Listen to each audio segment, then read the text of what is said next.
Hey, this is Sky. Welcome to my YouTube channel. So let's talk about masculinity today. We had a request from a friend about this on the channel and figured why not get into it. I've talked about masculinity before, and I am a proponent of teaching men how to be more masculine overall. Not everybody needs that kind of training. But some people do. They need masculinity training. They need to be training on how to be a little bit more masculine, how to be a little tougher, how to be more manly, how to be less feminine. Sometimes it's just a question of controlling the feminine side of you. We all have masculine and feminine traits. We all have that yin and yang. Just like we all have the light and the dark, we all have the masculine and feminine. We all do. But it's important to learn how to control both and learn how to control the feminine side to allow your true masculine nature to take over. That's your default. You don't want to practice femininity so much to where your default nature becomes feminine. I mean, you can't go against your biology, against what type of creature you are. We think so much. We have to remember that we're animals here on planet Earth. We're just the smart ones, or at least we like to think we are. We're real smart monkeys.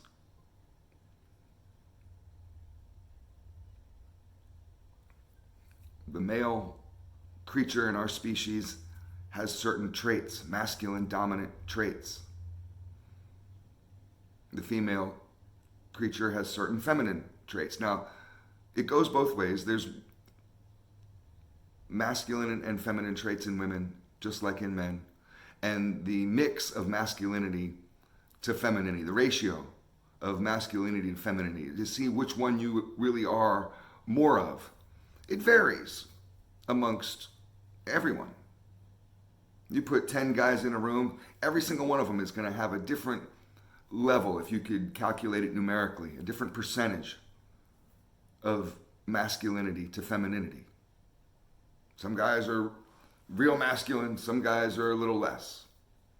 So, it's a hard thing to judge. It's kind of a subjective quality. There are definite aspects to it, and those are the aspects that we can strive towards. And, I don't like to make videos just ranting because I feel like it doesn't teach anything. There's no lesson in it. All we can do is sit and agree and be like, you're damn right. Fucking pussies are taking over the country. Great. Yeah, we can agree on that. Fuck them, right? But that doesn't teach us anything. Then what? Where do we go from here? That's what I'm always asking is, what are you going to do about it? We can complain and bitch and moan for so much. We can allot a certain amount of time to doing that. But all the rest of the time has to be done in solutions. Because I'm solution driven. On that topic, I feel like complaining is feminine. Solving problems is masculine. So when people want to engage in excessive complaining, that's engaging in feminine behavior. That's training the femininity in you. It's a good idea to just keep that femininity in check at all times. To not let it take you over. If we're not conscious of our own behavior, then we get taken over by it. I think it's important to cultivate masculinity, and that with masculinity comes a whole range of traits. I think masculinity is a positive thing. There's a certain aspect of progressive liberalism that wants to demonize masculinity as negative, and I don't believe in the idea of toxic masculinity. I think that what your average liberal labels as toxic masculinity, they might just be talking about somebody who's a jerk. Jerks exist. Not everybody's cool. So it may have nothing to do with gender or gender roles.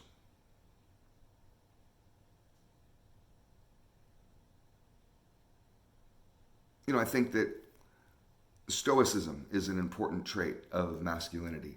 To be calm, to be able to handle situations collectively and calmly, not to freak out. Stoics don't riot. They may go to war. That's different. You have to draw a line somewhere. But they don't argue, freak out. You see this on TV. Mostly young men in these riots. When you see them on TV, we've all seen the riots over the last few years. There's tons of them. You see some chicks in there. It's mostly young guys, 20-something-year-old guys, overly passionate about a news story. People in the 60s, my parents' age, they would riot over legislation. In my generation, when people rioted with Rodney King in the LA riots, that was over legislation. That wasn't over the video. People didn't riot because of the video. They showed that video incessantly on TV. Rodney King getting his ass whooped. Nobody rioted. It was because of the verdict. They let all the cops go, said they were all innocent. That was why they rioted. So now people are so emotional. They're so emotionally driven. Men are so weak and so overly emotional about stuff. They overreact on everything. They see the news, everybody's too tied to the media, and they just go ballistic. Their whole world crumbles down. Forget work, forget goals, forget personal growth. I'm going out and throwing rocks at cops over some bullshit on TV.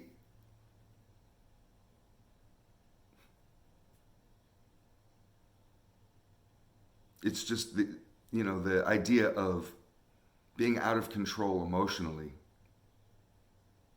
is an aspect of weakness and femininity that stoicism solves. That's the cure. Become more stoic. You can become more in charge of your emotions. Look into people like Marcus Aurelius.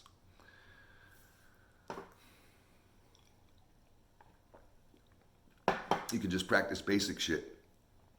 Stop arguing. Stop arguing with people.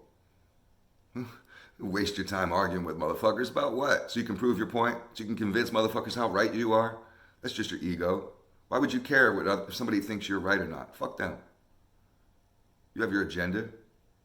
A leader is going to steamroll forward and you can help me or not. We can hire someone else. That's the way I look at it with my businesses.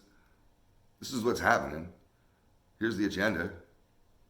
As the leader, I'm keeping people moving forward and keep people on the original mission, on the goal, why I started this business. And everybody else's job is to help with that mission. So, love it or leave it.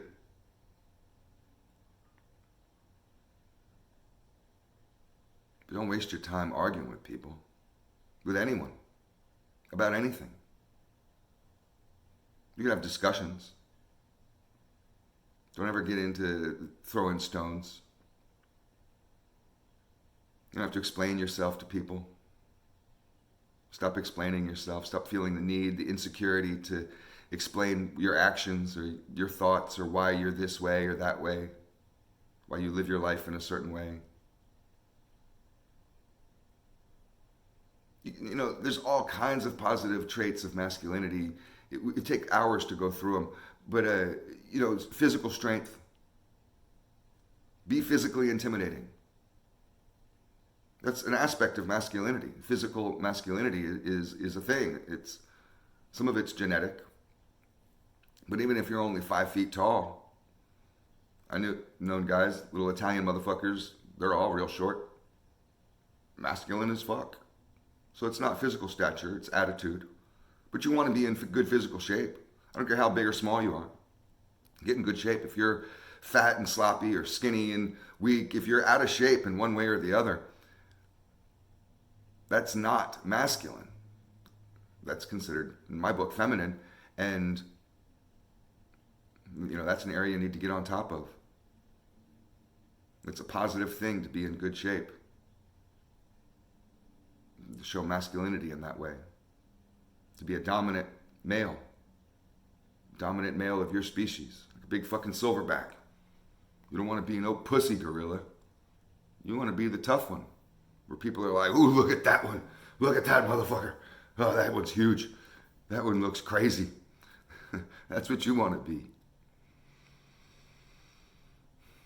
What else? The traits of masculinity are ambition.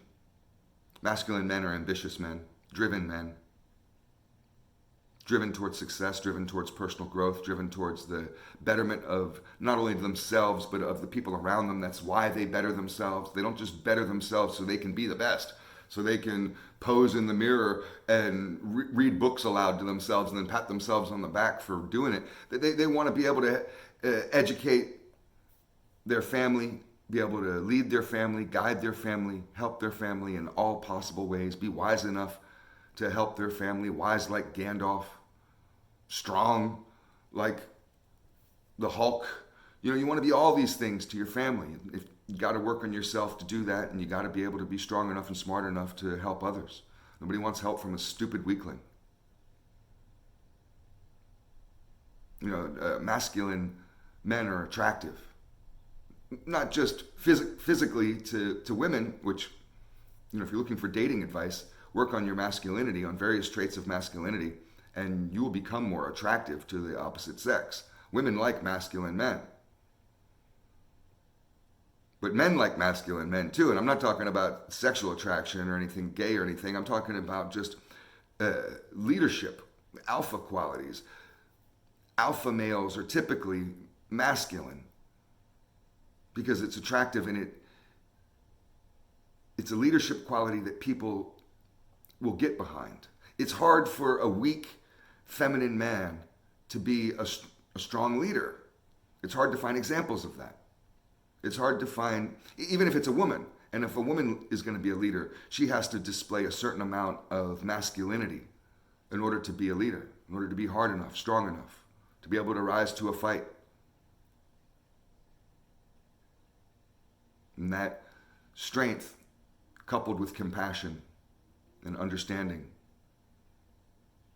makes that person more approachable, makes a good leader. This is why so many men, you know, people were marveled at how many young men followed after Donald Trump. It was kind of interesting because we weren't used to people that age group being so passionate about politics, generationally, historically.